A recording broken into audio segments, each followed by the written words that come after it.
Welcome to the final round, round 4 of the WizeUp Personal Finance Quiz. Hopefully you've enjoyed the first 3. This last one is all about saving, investing and tax. So even if you're not going to uni, then this is going to be just as important. Adults as well, teachers as well. So everyone can get involved in this one. It's amazing how little we actually know about tax. When really and truly it's probably about the biggest thing we spend our money on throughout the course of our life. Everyone can expect to spend about £1 million on tax over the course of their lifetime. So it's quite important to know a little bit about it, I think. So here we go, round 4. Same as always, I'm going to read the question out twice, then give you a few seconds at the end before moving on to the next one. And I'll give you all the answers at the end of the round. So here we go. Question 1. When saving, do you A, take some risk so that you increase your return? B, save every month even when it's tough? C, have different saving methods, so don't just rely on one particular method of saving? Or D, only save when you have some unexpected money? So is it A, take some risk so that you increase your return? B, save every month even when it's tough? C, have different saving methods? Or D, only save when you have some unexpected excess money?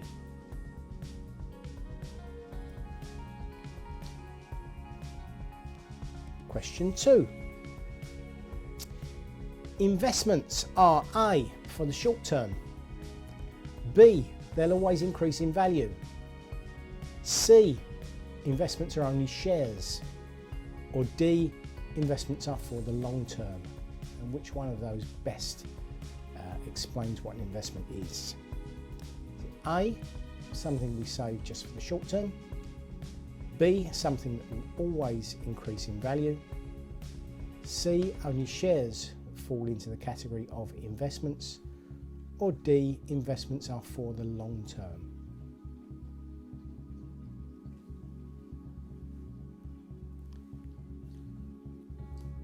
Question 3. And we've all heard about inflation, but what is inflation? And does it A, help your investment?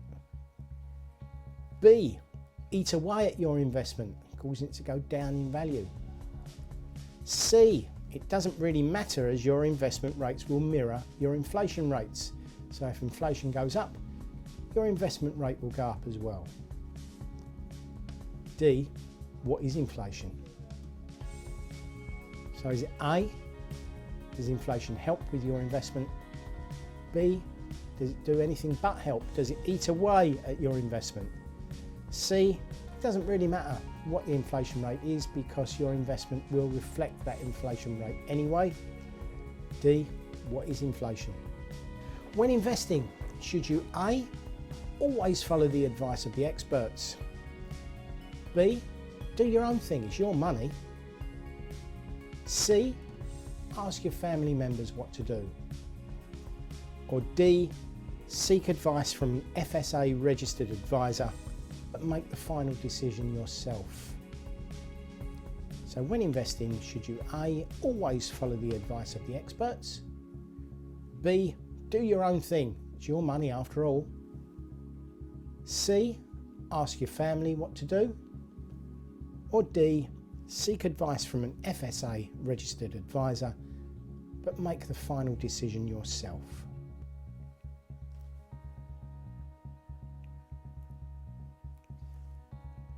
Question 5. Gross income. Now you know from previous rounds I've spoken about gross and net income. But what is gross income? Is it A, the money left after you've paid your bills? B, your income before any stoppages? C, your income after all stoppages have been made? Or D, anything you earn over the national minimum wage? So what is your gross income? Is it A, the money left after you've paid your bills? B, your income before any stoppages? C, your income after stoppages have been made? Or D, anything you earn over the national minimum wage?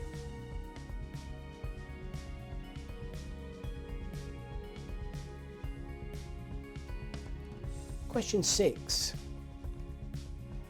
Net income. I don't suppose it comes as any surprise that the next question is about net income after the previous one was about gross income. So net income is A, the money left after you've paid your bills.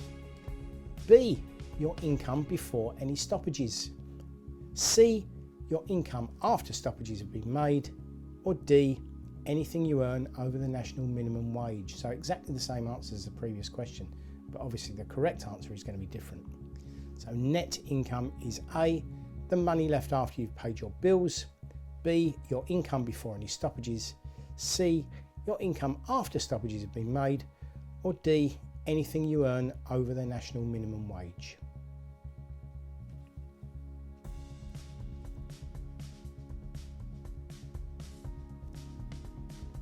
Question 7. Do you have to pay tax? A, when you're 16. B, when you're 18. C, when you're 21. Or D, just when you earn enough money. So what the answer, when you have to pay tax? I'm thinking here income tax really. So when would you pay income tax? Would it be A, when you're 16, B, when you're 18, C, when you're 21, or D, just when you earn enough money? Question 8. What do you have to pay tax on? Is it A, everything you earn over your personal allowance? This is again all about income tax, okay? So I should have made that clear perhaps. It's about income tax. Do you pay tax on A, everything over your personal allowance? B, on everything you earn? C, everything over £12,500? Or D, everything over £10,000? So do you pay tax on A, everything you earn over your personal allowance? B, everything you earn? C, everything over £12,500? Or D, everything over £10,000?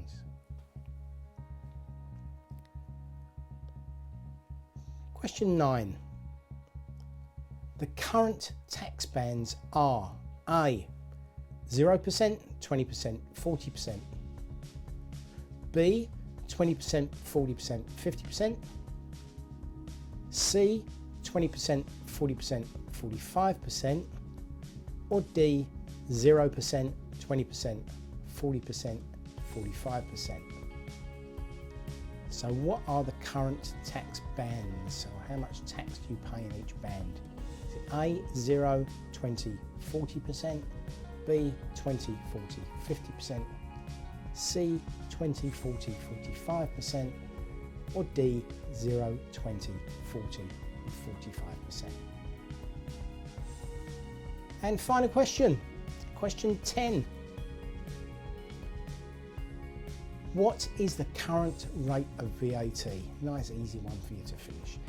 What is the current rate of VAT? Is it A, 15%, B, 17.5%, C, 20%, or D, 25%? A, 15, B, 17.5, C, 20, or D, 25? Right, I hope you found that okay. I'm going to give you a couple of minutes to finish off your answers and then I'll be back with the answers. See you in a minute.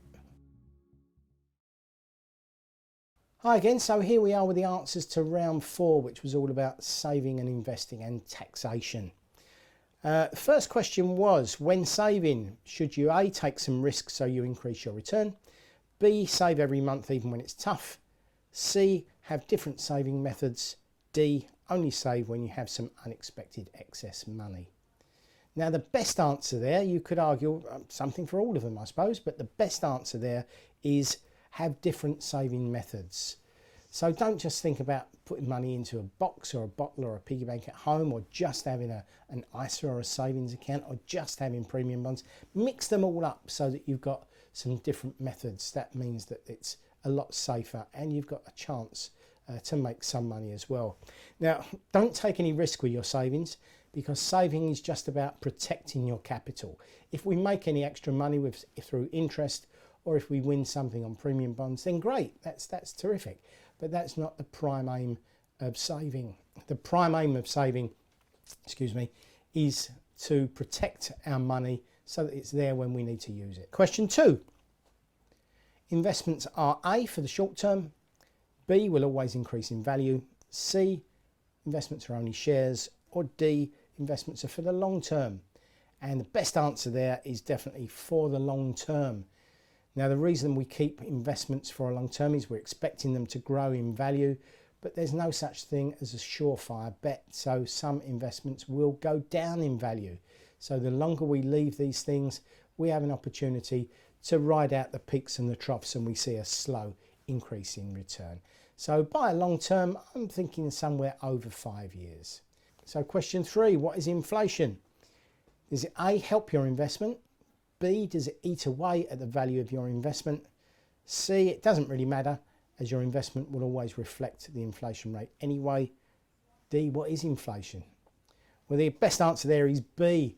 Let me start by telling you what inflation is. It is a losing of the purchasing power of the money in your pocket. So 1 year, £100 might buy you something, and the next year that same item might cost you £101 or £102.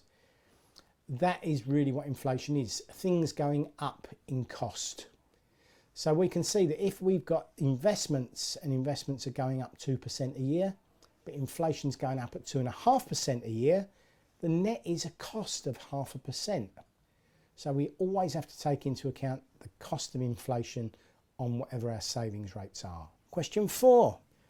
When you're investing, should you A, always follow the advice of experts? B, do your own thing because it's your money? C, ask your family what to do? Or D, seek advice from an FSA registered advisor, but make the final decision yourself? Well, I would always suggest seeking advice from an FSA registered advisor, but make that final decision yourself. If they're FSA registered, that's Financial Services Authority registered, you know it's going to be pretty good advice. It's going to be professional advice. If you don't go with somebody that's FSA registered, they give you pretty poor advice. That's unfortunate. There's nothing you can do about it. If you go with somebody that is FSA registered and their advice turns out to be really poor, you can potentially get a lot of your investment back if it loses value. So it's always worthwhile going with an FSA registered advisor. But at the end of the day, it's your choice.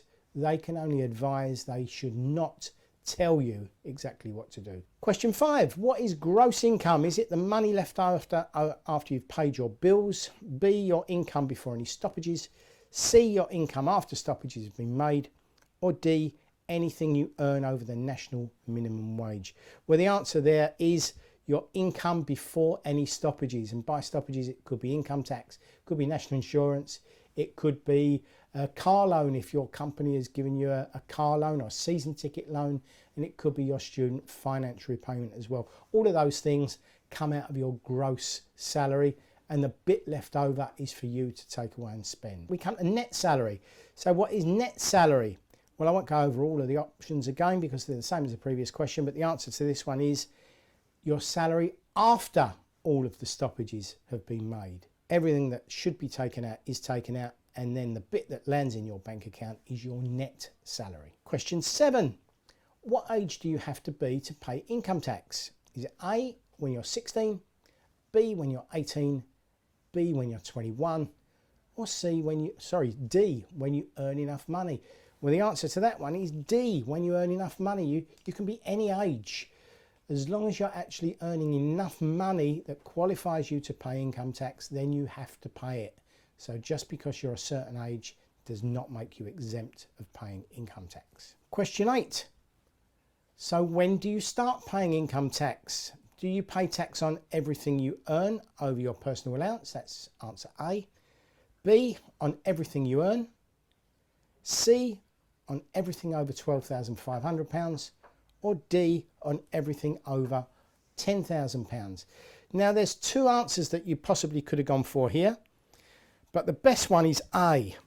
The other one would have been C. So the best answer is everything you earn over your personal allowance. Now it just so happens that your personal allowance currently is £12,500, probably, but not for sure, because some people have slightly different personal allowances to others.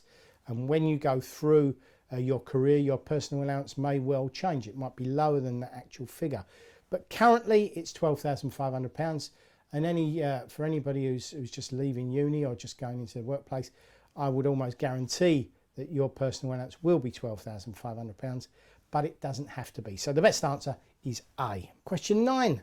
Currently the tax bands are 0, 20 and 40%, 20, 40 and 50%, 20, 40 and 45%, or the correct answer, which is 0, 20, 40 and 45%. Depending on how much you earn, each portion of your earnings will fall into a different tax bracket and it will be taxed differently. So up to your personal allowance is 0%. For £37,500 over your personal allowance, it's 20% stoppage. For anything over that, up to £150,000 over your personal allowance, it is 40%. And anything you're earning above 150 grand, it's 45%. And final question, question 10. What's the current rate of VAT? The current rate is C, 20%. We moved to 20% some years ago. It doesn't always have to be there. It could go up, it could go down, but currently we pay 20%. But we don't actually pay VAT on everything. There's certain things that are VAT exempt. Things like food in a supermarket would be VAT exempt, whereas if you buy food from a restaurant, then you will pay VAT. So hopefully you did all right on that. Why don't you let us know how you got on, or give us a tweet. Always quote us at WizeUp with a Z, me, WizeUp me. And hopefully you enjoyed it and it passed a few hours away of our lockdown period, or the time before you can get back into schools or universities or the workplace, come to that. And hopefully you had some fun. Let us know if you enjoyed it, because if you do, I'll happily do another one. But until then, let us know how you got on overall, and stay well and see you next time. Bye for now.